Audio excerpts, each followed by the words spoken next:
참 좋으신 하나님을 찬송하여 영광을 올려드립니다.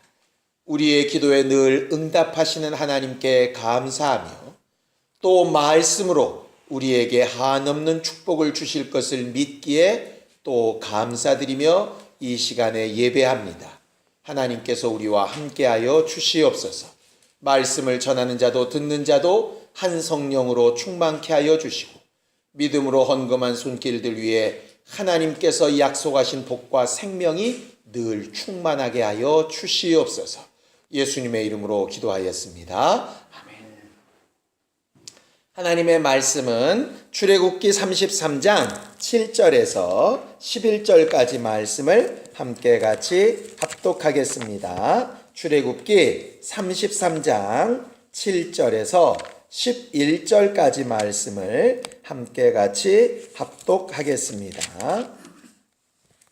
함께 읽겠습니다. 시작. 모세가 항상 장막을 취하여 진 밖에 쳐서 진과 멀리 떠나게 하고 회막이라 이름하니 여호와를 앙모하는 자는 다 진 바깥 회막으로 나아가며 모세가 회막으로 나아갈 때에는 백성이 다 일어나 자기 장막문에 서서 모세가 회막에 들어가기까지 바라보며 모세가 회막에 들어갈 때에 구름 기둥이 내려 회막문에 서며 여호와께서 모세와 말씀하시니 모든 백성이 회막문에 구름 기둥이 서 있는 것을 보고 다 일어나 각기 장막문에 서서 예배하며 사람이 자기의 친구와 이야기함 같이 여호와께서는 모세와 대면하여 말씀하시며 모세는 진으로 돌아오나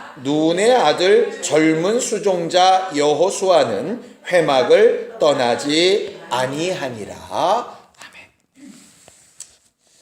우리는 예수께서 핏값 주고 사셔서 하나님의 자녀가 되었고 또 성령을 부어주셔서 하나님의 자녀 된 것을 보증받는 사람들이지요. 교회는 예수의 피와 성령의 증거로 되어진 곳입니다. 예수의 피로 구속받은 자들을 성령께서 처음 성령 강림절에 오셔서 그들에게 자신의 나타내심을 보여주셨을 때에 성령 충만했던 초대교회 사람들에게 여러 가지 특징들이 나타났는데 그 중에 하나가 뭐였냐면 잘 모이는 거였어요. 성경을 좀 보겠습니다. 사도행전 2장 46절 47절입니다. 사도행전 2장 46절 47절입니다. 함께 읽겠습니다. 시작. 날마다 마음을 같이하여 성전에 모이기를 힘쓰고 집에서 떡을 떼며 기쁨과 순전한 마음으로 음식을 먹고 하나님을 찬미하며 또 온 백성에게 칭송을 받으니 주께서 구원받는 사람을 날마다 더하게 하시니라. 이렇게 되어져 있죠. 물론 그 앞에 재산을 팔고 공용하여 쓰고 구제하고 뭐 이런 특징들도 상당히 많이 있습니다. 그런데 이제 오늘 설교가 회막에 대한 말씀이라 모임에 대해서 좀 말씀을 드리려고 하는 겁니다. 성령께서 초대교회 성도들에게 임하셨을 때 그들이 가진 많은 특징 중에 하나가 오늘 우리가 읽은 것처럼 날마다 마음을 같이하여 성전에 모이고, 그 다음에 가정은 각각 돌아갔다는 뜻이 아닙니다. 가정에서도 순전한 마음으로 떡을 떼며 교제했다는 얘기예요. 그러니까 성전에서도 모이고 가정에서도 모이고 이렇게 모이는 일을 굉장히 즐겨했다는 말이죠. 퀴즈를 하나 낼까요? 이렇게 성전에서도 모이기가 즐겁고 가정에서도 모이기가 즐거우려면 어찌해야 될까요?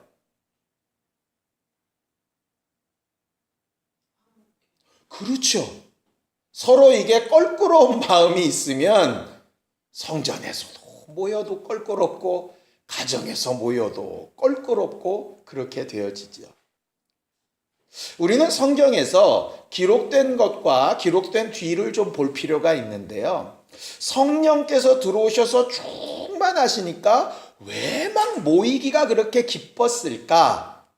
사람들이 사는 일에 갈등이나 불편함이나 나한테 마음에 들지 않는 것이나 이런 게 없었을까요? 당연히 있죠. 그런데 성령 충만이라고 하는 것이 뭐를 덮느냐면 그런 것들을 다 덮어버린다는 거예요. 우리가 아니 그런 얘기하지 않습니까? 남자가 여자한테 눈에 콩깍지가 씌면, 여자가 남자한테 눈에 콩깍지가 씌면 옆에서 누가 뭐라고 얘기를 해도 상관이 없잖아요. 결과적으로 하나님을 사랑하고 이웃을 사랑하고 하는 일에 강력하게 휩싸이다 보니 그동안 내가 가지고 있었던 감정이나 판단이나 이런 부분들로 인해서 교제가 되지 않고 모임이 되지 않았던 부분들이 그냥 터져나가더라 하는 것이지. 뒤집어서 얘기를 하면 아직도 내 안에 뭔가가 남아있다면 어쩔 수 없는 우리의 연약한 부분이기는 하지만 그것이 성령으로 반드시 해결을 좀 받아야 하는 부분이라 하는 것이죠. 물론 물리적으로 거리가 멀어서 또 몸이 아파서 아니면은 어쩔 수 없는 상황 때문에 함께 할 수 없는 경우 있습니다. 여기는 지금 그것을 이야기하는 것이 아니에요. 모든 것을 다 때려치우고 성전에 다 모였더라 안 돼 있죠. 날마다 뭐를 같이 하여? 마음을 같이 하여 이랬어요. 그러니까 상황이 어쩔 수 없으나 거기 같이 나도 함께 해야 되는데 뭐 이런 마음이 있었다는 이야기죠. 그런데 난 어쩔 수 없어 하고 이렇게 냉랭한 것도 사실은 좀 문제가 있는 것이라 하는 것이죠. 우리는 우리 자신을 좀 잘 돌아볼 수 있었으면 좋겠습니다. 성령께서는 우리 안에 하나님의 사람 된 특성을 좀 이렇게 나타내려 오셨는데 그 중에 여러 가지 것 중에 하나가 화목하게 하시고 또 하나는 서로 모이기를 힘쓰는 일이었어요. 그래서 이 모이는 일에 우리가 잘 아는 성경 구절 하나가 있죠. 모이기를 패하는 어떤 사람들의 습관처럼 하지 말라. 이거 목사들이 제일 많이 쓰는 말 중에 하나거든요. 왜냐하면 예배 잘 안 나오니까 예배 좀 나와라 이러면서 맨날 모이기를 패하는 사람들의 어떤 습관처럼 하지 말라 이렇게 하는 거예요. 그럼 왜 모일까요? 그럼 막 모이기만 하면 신앙생활을 잘하는 걸까요? 우리는 과거에 그렇게 한 적도 있었어요. 열심히 맨날 모이는 사람, 신앙 좋은 사람. 직장 때문에 못 모이는 사람, 신앙이 별로인 사람. 이렇게. 남편의 핍박을 무릅쓰고 무조건 교회로 막 모이는 사람, 신앙 엄청 뜨거운 사람.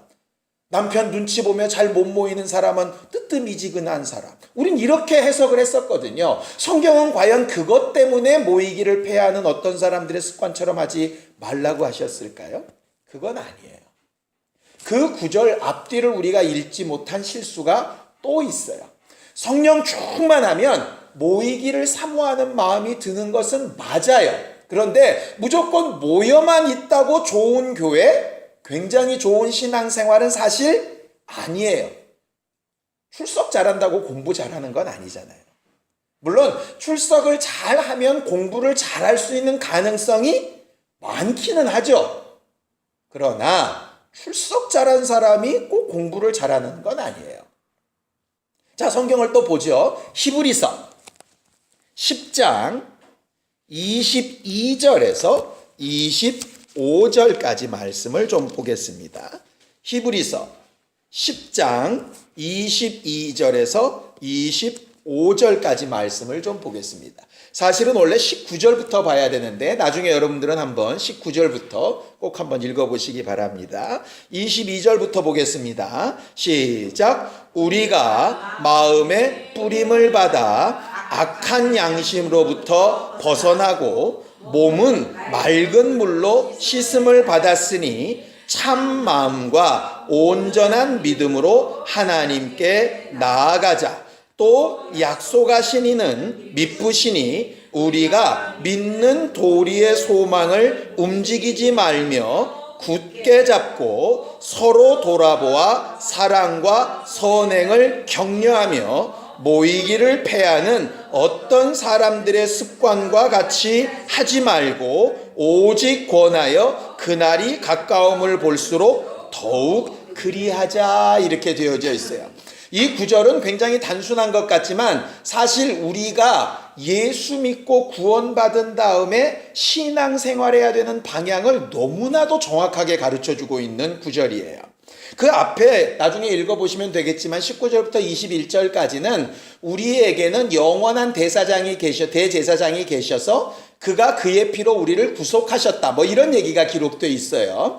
그래서 그 예수 때문에 22절에 우리가 마음의 뿌림을 받아, 뭘 뿌림을 받았을까요?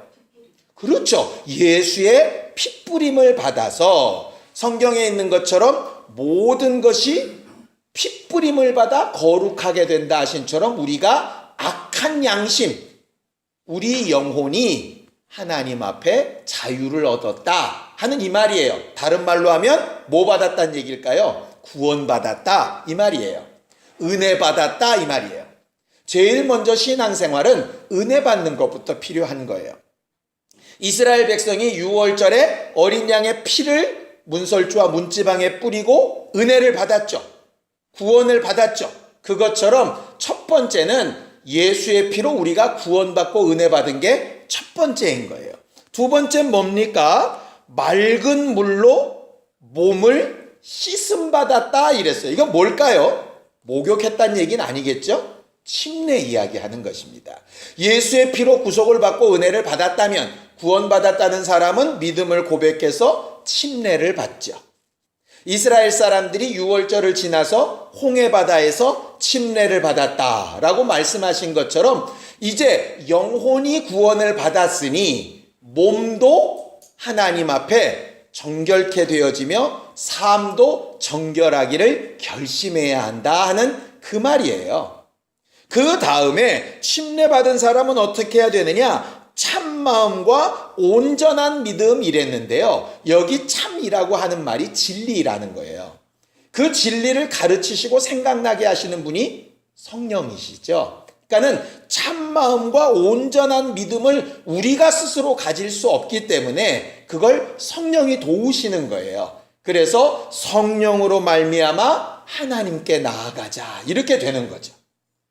이스라엘 사람이 홍해바다를 건넌 다음에 시내산에 와서 율법을 받죠.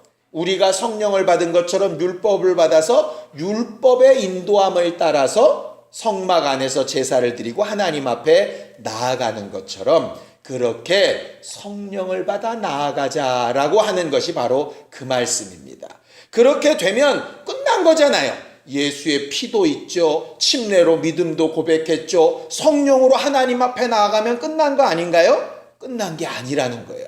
그 다음 절이 뭡니까? 약속하시는 미쁘시니 믿는 도리의 소망이 있어야 되는데 그 믿는 도리의 소망이 뭐냐? 서로 돌아보아 사랑과 선행을 격려하는 것이다 그랬어요. 선행이라고 하는 것은 물론 육체로의 선한 일도 되지만 생명 살리는 일이라고 제가 여러 번 말씀을 드렸죠. 우리는 하나님 앞에 나아가는 그 길 동안에 분명한 소망을 가지고 이 세상에서 정말 선한 양심과 행실을 가져야 되는데 이유는 뭐 때문이냐면 생명 살리는 일 때문이에요. 그 일을 위해서 필요한 게 뭐냐? 모이기를 패하는 어떤 사람들의 습관처럼 하지 말라는 거예요. 왜 모이라는 거냐? 이유는 간단해요. 많은 사람들이 구원받았으니 됐다. 침례 받았으니 됐다. 성령 받았으니 됐다. 나 천국 갈 자격 됐으니 됐다. 나 혼자 믿었으니 이제 됐다. 라고 스스로를 완성시킬 때 그게 된 게 아니라는 거예요. 자기 혼자 구원받았다고 나 혼자 신앙생활 하나님 앞에 나아갈 수 있다고 생각하는 사람은 굳이 모일 필요가 없지요. 흔히 얘기하지 않습니까? 내가 직장도 있고 원룸이지만 거할 집도 있고 내가 움직일 조그만한 차라도 있고 내가 앞으로 할 취미 생활도 있고 내 나름대로 내 나름의 생활을 누리며 살고 있다면 굳이 뭐 할 필요 없다고 생각할까요? 결혼할 필요가 없어요.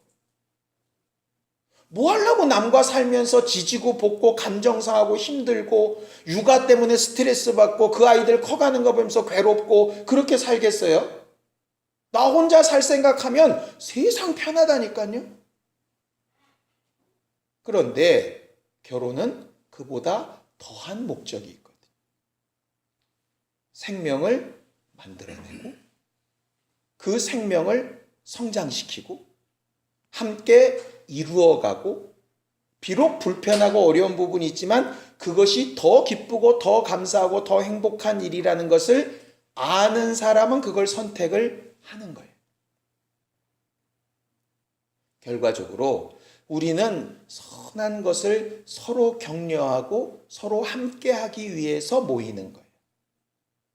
그런데 항상 누구는 베푸는 사람, 항상 누구는 받는 사람인가? 그렇지 않아요. 우리가 어쩔 때는 좀 물질로도 건강으로도 넉넉할 때가 있고요. 어쩔 때는 그렇지 못할 때가 있어요. 그게 계속 왔다 갔다 파도를 타요. 그게 정상이라니까요. 그러니까 자기를 착각하면 안 돼요. 나는 항상 돌봐줘야 되는 사람, 나는 항상 베풀어야 되는 사람, 나는 항상 뭔가 나눠줘야 되는 사람이라고 착각을 하면 너무너무 힘들어서 못 살아요. 엄마는 맨날 밥하는 사람이 아니에요. 주로 하기는 하지만 어떤 경우는 엄마가 그걸 못할 때가 있어요. 그럴 땐 누가 해야 될까요? 아빠가 하든 딸이 하든 아들이 하든 해야 돼요. 해서 돕고 할 수 있는 사람이 하는 거죠. 그렇게 서로 돕고 서로 함께 하는 게 그런 유익 때문에 하는 것이에요. 여러분은 지난주에 분명히 보셨잖아요. 목사는 늘 여기서 항상 서 있는 장승이 아니에요. 그래서 언젠가는 그럴 때가 또 올 거예요. 그런 부분들을 서로 돕는 것이 모이는 일이 없으면 불가능한 일이라 하는 거죠. 하나님이 왜 성령 충만한 초대교회 모임에 대한 마음을 가지게 하셨을까? 왜 모이기를 패하는 어떤 사람들의 습관처럼 하지 말라고 하셨을까? 각각 신앙생활 잘 할 수 있지만 함께 모여서 서로 격려하고 선행하고 만들어가고 이루어가고 하는 것이 하나님의 꿈 안에 있기 때문에 그래요. 그래서 하나님은 아버지의 뜻 하나만으로도 모든 것을 다 창조할 수 있지만 아들과 성령과 함께 창조하시는 것이고 인류의 역사를 자기의 뜻대로만 이끌어 가실 수 있지만 우리와 함께 가시려고 하는 거죠. 우리에게 남자와 여자가 결혼하는 것을 하나님과 우리 사이의 비밀이라고 이렇게 이야기를 하는데 그 이유가 바로 그것 때문입니다. 하나님 혼자면 세상 편하지만 그것으로서는 서로를 살리는 일에 불가능해요. 그래서 함께 살아가는 일을 위해서 하는 것이고 예수는 그 일 때문에 육체를 입고 이 땅까지 오셨고 그 일 때문에 십자가에 달려 죽기까지 하셨고 그 일 때문에 3일이나 무덤 속에 있으셨고 그 일 때문에 지금도 우리 처소를 예비하고 계신 거죠. 하나님이 하시는 그런 사역을 교회된 우리도 함께 할 수 있는 우리 모두가 되기를 예수님의 이름으로 축원합니다. 오늘 본문에 보면 회막이라고 하는 이야기가 나옵니다. 회막은 말 그대로 모이는 장막, 만나는 장막이라는 뜻이에요. 우리는 얼마 전에 남북 정상회담이라고 하는 걸 봤죠? 거기서 쓰는 그 회자가 여기 그 회자입니다. 모여서 만난다는 거예요. 대화한다는 거예요. 함께 한다는 거예요. 그런데 원래 이 회막이라는 말은 성막에 썼던 말이 아니에요. 오늘 성경 본문에 좀 보시면 7절을 좀 보겠습니다. 함께 읽죠. 7절 시작. 모세가 항상 장막을 취하여 진 밖에 쳐서 진과 멀리 떠나게 하고 회막이라 이름하였다 그랬어요. 원래 성막은 진 정중앙에 있게 되어져 있죠. 근데 회막은 원래 어딨냐면 진 바깥에 멀리 떨어져 있었어요. 왜냐하면 시내산에 올라갔던 모세를 이스라엘 사람들이 제대로 못 기다려가지고 금송아지를 만들었다가 저주받은 사건이 있었잖아요. 그래서 야, 얘들하고는 좀 멀리 떨어지면 안 되겠다. 그렇다고 이스라엘 백성이 율법을 제대로 받아 거룩하지 않으니까 하나님께서 그들 가운데 거하실 수가 없는 거예요. 그러니까 진 안에는 차마 못 들어오시고 진 바깥에 멀리 떨어져서 사람들의 눈이 보여지는 자리에, 그래서 백성도 실수하지 않고 그들의 거룩하지 아니함 때문에 저주도 받지 않을 만한 거리까지 떨어져서 만들어졌던 게 원래 회담이죠. 회담. 이번에 북한하고 미국하고 회담하는 자리가 싱가포르로 정해졌지 않습니까? 처음에는 우리 판문점에서 한다 만다 뭐 그러다가 떨어졌잖아요. 어떤 이유 때문에 그런 거잖아요. 그것처럼 하나님도 어떤 이유 때문에 바로 들어오지 아니하시고 멀리 떨어진 회막을 하나 만들어 놓으셨던 거예요. 나중에 이스라엘 백성들이 율법으로 거룩하여지고 율법으로 온전히 함께하기를 결정한 다음에는 성막이 만들어지고 이제는 그 회막의 기능이 어디로 오느냐 하면 성막 안으로 들어와요. 그래서 성막이 만들어지기 전까지 회막이 존재했고 그 다음부터는 이 회막과 성막이 하나가 이렇게 되는 경우가 생기는 거죠. 마치 무엇과 같으냐면 이렇게 생각하시면 돼요. 옛날 구약 이스라엘에는 예루살렘 성전이 있고 각 사는 지역마다 회당이라는 것이 있었어요. 성전은 1년에 한 번 올 수 있어요. 왜냐하면 너무 거리가 멀어요. 가까이 있는 사람이야 늘 올 수 있지만 멀리 사는 사람들은 생업을 놓고 며칠씩 와서 그렇게 있을 수가 없잖아요. 그래서 일반적으로는 동네 근처에 있는 회당에 가서 했죠. 바벨론 포로 시절에는 성전이 무너져 버리니까 바벨론 포로로 가 있는 외국에서도 회당으로 모였었어요. 그게 뭘로 합쳐지느냐 하면 예수 그리스도로 와서 하나로 합쳐지죠. 예수께 나와서 만나고 예수께 나와서 함께하는 것. 지금은 교회가 그 기능을 함께하고 있는 것과 같아요. 이것처럼 회막은 하나님을 만나러 가는 곳이라고 하는 뜻이에요. 근데 문제는 뭐냐? 회막에 혼자 나가느냐? 절대로 혼자 나가지 않아요. 거기 보면 여호와를 앙모하는 자는 다 진 바깥 회막으로 나아가며 이렇게 되어져 있어요. 아니, 백성이 거룩하지 못해서 일부러 회막을 멀리 세웠다 그랬는데 어떤 백성이 어떻게 그 앞에 나아갈 수 있을까? 물론 이때는 모세만 나갔고요. 어떤 누구도 거기에 갈 수가 없었어요. 나중에 성막으로 들어왔을 때는 갈 수 있었죠. 그런데 제가 설교를 준비하다가 그 여호와를 앙모하는 자는 이라는 말이 이렇게 마음에 딱 와닿았어요. 여러분들 무슨 뜻 같아요? 여호와를 앙모하는 자는 회막으로 나아가며. 뒤집어서 얘기하면 여호와를 앙모하지 않는 자는 회막으로 나아갈 필요가 없으며 이런 뜻이 되거든요. 그러니까 여호와를 앙모한다는 걸 뭔지 알아야 나는 회막으로 나아가야 될 사람인지 아닌 사람인지를 알게 되지 않겠어요. 우리는 보통 주를 앙모하는 자 올라가, 주를 앙망하는 자 이러니까 이게 앙모라고 하는 게 굉장히 간절하고 뭔가 문제가 있고 이런 사람들이라고 생각을 해요. 저도 그렇게 생각을 했어요. 그러니까 왜 이렇게 쓰셨지? 그럼 특별한 일이 없는 사람은 안 모여도 된다는 얘기일까? 이렇게 생각을 했어요. 그래서 다른 성경 번역본들을 봤더니 이렇게 돼 있더라고요. 누구든지 여호와를 찾을 일이 있는 사람들은 이렇게 돼 있어요. 이 앙모한다라고 번역된 단어가 누구든지 하나님을 찾을 필요가 있다고 여겨지는 사람들은 이런 말이에요. 그러니까 이런 거죠. 왜 예수 믿을까? 예수를 믿어야 될 필요가 있는 사람이 예수를 믿는 거예요. 그렇잖아요. 물건 왜 사겠어요? 물건이 필요하다고 느껴져야 사겠지요. 재밌는 거 하나 제가 들었어요. 남극에는 냉장고가 필요할까요? 필요하지 않을까요? 따뜻하게 보관해야 되니까. 그렇죠. 되게 신기한 게요. 우리는 냉장고 그러니까 차게만 보관해야 된다고 착각을 하는 거예요. 그런데 김치 냉장고를 생각하시면 돼요. 김치 냉장고는 차게만 보관하는 게 아니죠. 일종 온도를 정해놓고 보관하는 거예요. 그러니까는 원래 냉장고라고 하는 말이 일정 온도로 보관한다는 뜻이래요. 그래서 냉동고가 따로 있고 냉장고가 따로 있는 거예요. 그래서 더운 데만 냉장고가 필요한 게 아니라 너무 추운데도 냉장고가 필요해요. 웃기죠?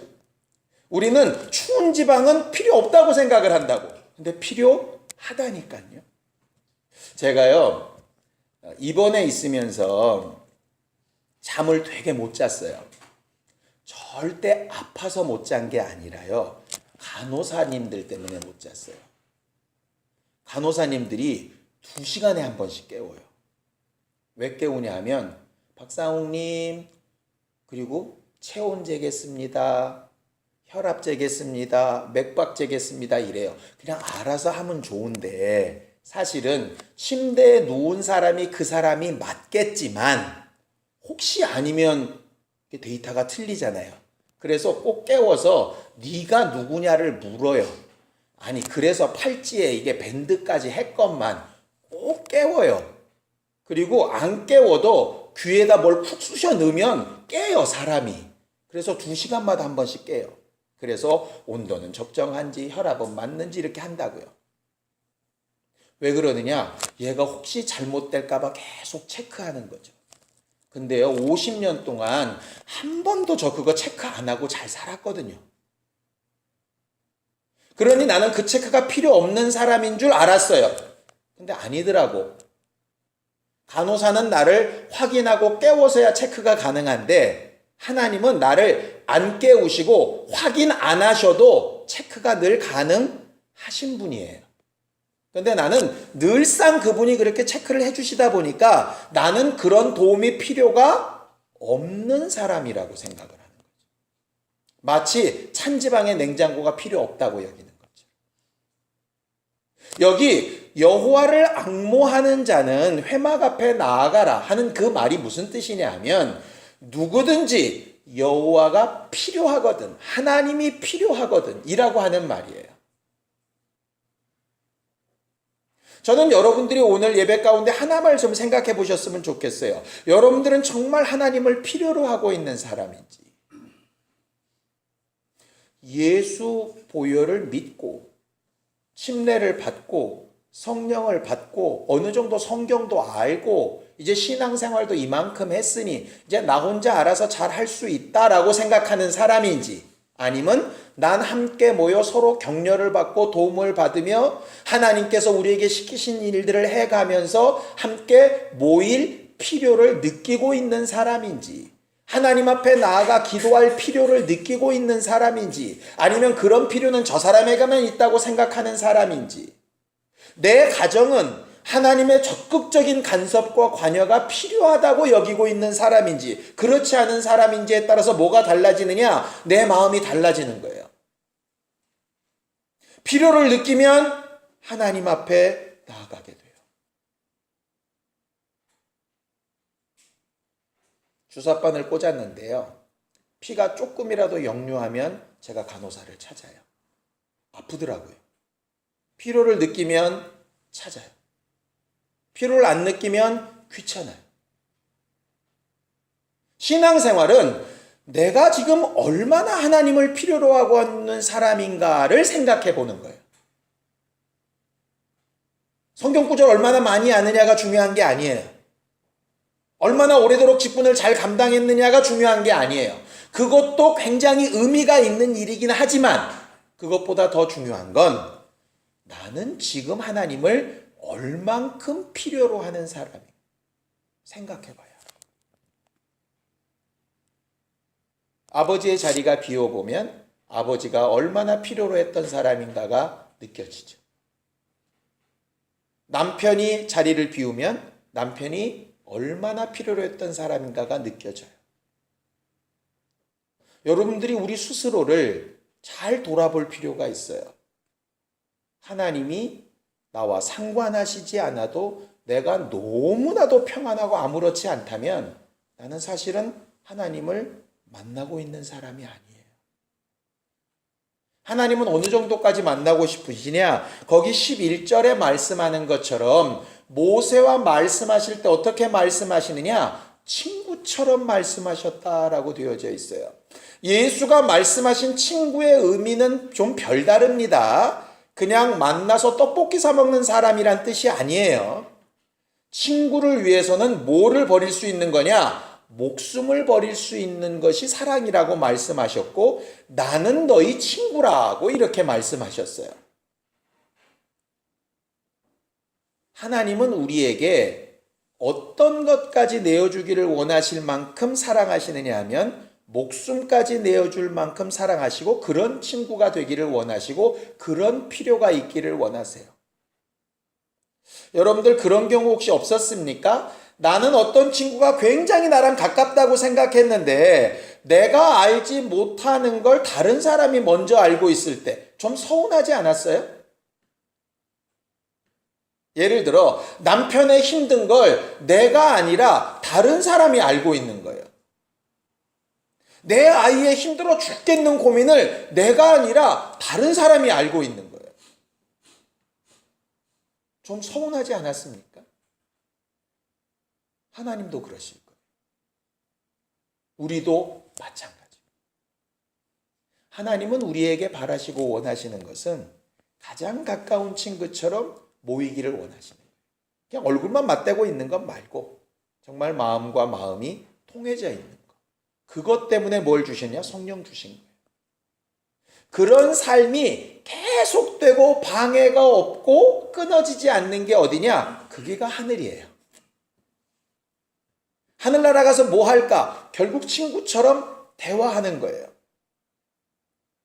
정말 마음에 맞고 정말 기분 좋은 사람과 만나면 우리가 흔히 이런 말을 쓰죠. 시간 가는 줄 모르겠다. 만나서 얘기하고 중요한 얘기는 집에 가서 전화로 또 하고 전화 끊으면서 야 진짜 할 말은 내일 만나서 또 하자. 그렇게 하고 해도 대화가 전혀 답답하지 않은 거. 하나님께서 하늘에서 우리와 하고 싶은 삶은 그거예요. 그런데 우리는 걱정하죠. 야 천국 가서 항상 예배만 한다는데 답답해 죽었다 이제. 이렇게 되면 이게 뭔가 문제가 생긴 거예요. 여기 예배는 답답할 수 있어요. 왜냐하면 여긴 대화가 아니라 저 혼자 떠들고 있으니까. 그러나 그곳은 그렇지 않아요. 우리의 신앙생활이 일방적인 목사의 말을 일주일에 한 번 듣고 나 잘하고 있다 한다면 착각이에요. 그건 제대로 모인 회막 성전이라고 보기 어렵습니다. 진짜 회막, 진짜 교회, 진짜 모임은 누구 하나가 떠드는 게 아니고요. 함께 서로 격려하고 나누는 거예요. 그 교회가 하나님이 꿈꾸시는 교회. 우리가 함께 지어져 가야 될 교회가 바로 그 부분이죠. 그래서 우리의 문제를 내놓고 우리의 사정을 드러내고 내 연약함을 드러내어 좀 창피함을 무릅쓰더라도 서로에게 도움을 얻기도 하고 나누기도 하고 하는 것이 우리 안에 훈련되어져야 될 공간이 바로 이 공간이에요. 그렇게 신앙생활을 만들어가고 특별히 가정에서부터 만들어가는 우리 모두가 되기를 예수님의 이름으로 축원합니다. 아버지는 맨날 어깨에다 힘주고 있는 사람이 아닙니다. 연약함을 고백하는 것도 아버지가 해야 될 일이에요. 모든 것을 뒤치다꺼리 해줘야 되는 사람들이 엄마 아닙니다. 언제는 도움을 받아야 되는 사람들인 거예요. 그런 모임과 그런 교제가 결국 하나님께서 원하시는 교회예요. 그런 교회로서의 역할이 우리 안에 충만케 되길 예수님의 이름으로 축원합니다. 함께 같이 기도하겠습니다. 하나님 아버지, 우리는 하나님 앞에 주를 날마다 필요로 하는 사람들이 되게 하여 주시옵소서. 하나님 앞에 늘 나아가기를 기뻐하며 주님과 대화하기를 사모하고 하나님으로부터 오는 위로와 생명으로 힘을 얻어서 함께하는 성도들을 격려하고 위로하며 힘을 나누는 거룩한 교회들이 되어져 가게 하여 주옵소서. 우리를 부르신 가 하나님이시오니 만들어 가시는 이도 하나님이신 것을 압니다. 하나님께서 우리와 함께 역사하여 주시옵소서. 예수님의 이름으로 기도하였습니다. 아멘. 이제는 우리 주 예수 그리스도의 은혜와 하나님 아버지의 극진하신 사랑과 성령님의 감동하시고 교통하시는 분명한 증거가 하나님을 필요로 하여 찾고 모이기를 힘쓰려는 우리 모두 위에 이제로부터 영원까지 함께 있을지어다. 아멘.